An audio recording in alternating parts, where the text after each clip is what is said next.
તો ભવનાથમાં શિવરાત્રીના મેળા દરમિયાન 250 થી વધુ અન્ન ક્ષેત્ર ધમધમી રહ્યા છે, જેમાં ઊંધિયું, રોટલા, રોટલી, ભજીયા સહિતની વાનગીનો પ્રસાદ પીરસવામાં આવી રહ્યો છે।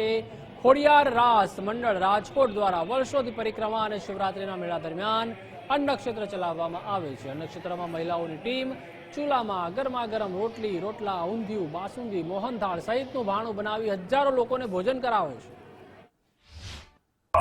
શ્રી આઈ ખોડિયાર રાસ મંડળ અન્નક્ષેત્ર ચેરિટેબલ ટ્રસ્ટ અમે છેલ્લા 64 વર્ષથી આ ભવનાથની અંદર અમારું અન્નક્ષેત્ર ચાલે છે। અમારું અન્નક્ષેત્ર સવારે 5:30 વાગે ચાલુ થઈ જાય। એમાં અમે ગાંઠિયા, મરચા અને ચા આપીએ છીએ। એ 9 વાગ્યા લગી ચલાવીએ। 9 વાગ્યા પછી અમે થોડીક સાફ સફાઈ કરીએ અને પછી પાછું આપણે જે કીધું આઈટમ બધી 10:30 થી 3 વાગ્યા લગી અન્નક્ષેત્ર અમારે ચાલુ રહે। 3 વાગ્યા પછી અન્નક્ષેત્ર બંધ થઈ જાય એટલે ચા ચાલુ થાય, તો એ 7 વાગ્યા લગી અમે ચલાવીએ। 7 વાગે વળી પાછું સાફ સફાઈ કરી અને અન્નક્ષેત્ર ચાલુ કરી દઈએ। તો સાંજે અમે ખીચડી આપીએ, બપોરે દાળ ભાત આપીએ છીએ। સાંજનું મેનુ સેમ હોય છે, એમાં ખાલી એક ખીચડી અને દાળ ભાતનો જ ફેરફાર થતો હોય। સેવા આપે 350 થી 400 માણસો, એમાં 100 મહિલા સમિતિ હોય અને બધા સ્વ ખર્ચે આવે ને બધા સ્વ ખર્ચે જાય। ટોટલ સ્વયંસેવકો અમારા રાજકોટથી આવે છે।